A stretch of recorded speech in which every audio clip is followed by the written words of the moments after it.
High court का बहुत अच्छा ऑर्डर मिला और हमारी लीगल टीम ने जम के फाइट किया। आप लोगों की भी बहुत ज्यादा उसमें सपोर्ट थी, आप लोगों की भी साझेदारी थी और क्लियरली उस ऑर्डर में क्लियर कर दिया कि जितने भी 10 एफआईआर तेलंगाना में किए ही ये एफआईआर इलीगल हैं, ये एफआईआर हो नहीं सकते। और बाकायदा उसमें एक्सप्लेन किया और बाकी में काफी एक्ट्स के बुक पढ़ी कि वहां पर कस्टमर ये कहता है कि मुझे पेमेंट आना है, मैंने कंपनी को पेमेंट किया है, तो वहां पर 420 लग जाना, 506 लग जाना, 409 लग जाना। बाद में मैं एक्ट पढ़ने के बाद मुझे ये सब बातें पता चले, जब तक तो मुझे कुछ भी लीगल नॉलेज नहीं था। उसके बाद भी अगर 2019 में हाई कोर्ट के ऑर्डर के बाद मुझे रिलीजिंग मिल जाता, अगर मैं बाहर आ जाती तो आपको कोई भी प्रॉब्लम नहीं होने वाला था।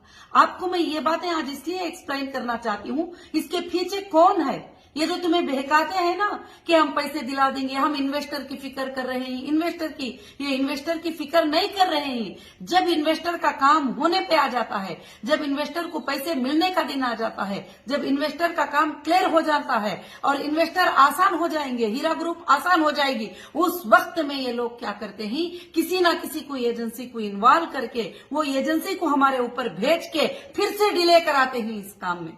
ये मैं आपको बताना चाहती हूँ।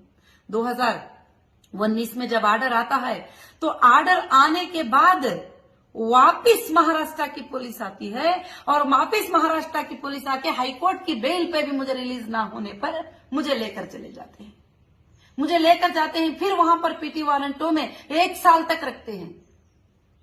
बाद में सुप्रीम कोर्ट की तरफ से सुभान अल्लाह, इस हिंदुस्तान की सबसे बड़ी कोर्ट, उसकी बात की इज्जत हर एजेंसी को करना है, उसकी बात की रिस्पेक्ट हर एजेंसी को करना है, उसके सामने हर एजेंसी को सरखुम करना है।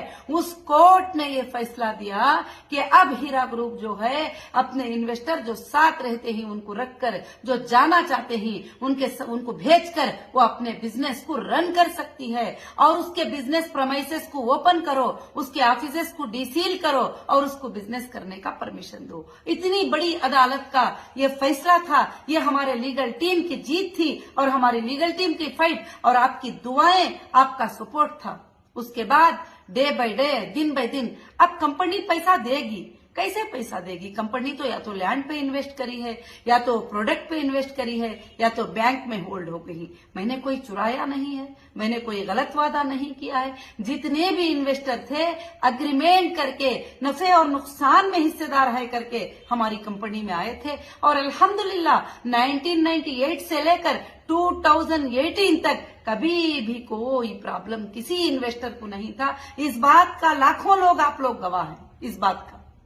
अब यहाँ पर मैं आपको ये समझाना चाहती हूँ कि इन्वेस्टर को पैसे जो रोकना चाहते हैं वो मैं नहीं हूँ, लीगल कोर्ट्स नहीं है। कोर्ट्स तो कभी से आपको देने के लिए तैयार हो जाते हैं, मगर ये आपको रोकना चाहते हैं। जो भी एजेंसियों को प्रेशर डालकर इन्वॉल्व करते हैं वो एजेंसियां रोकते हैं, जबकि उनके पास कोई प्रूफ नहीं है। तो क्या प्रूफ है? आपको पैसे देना है, वो एक ही तो प्रूफ है कि इन्वेस्टर का पैसा देना है।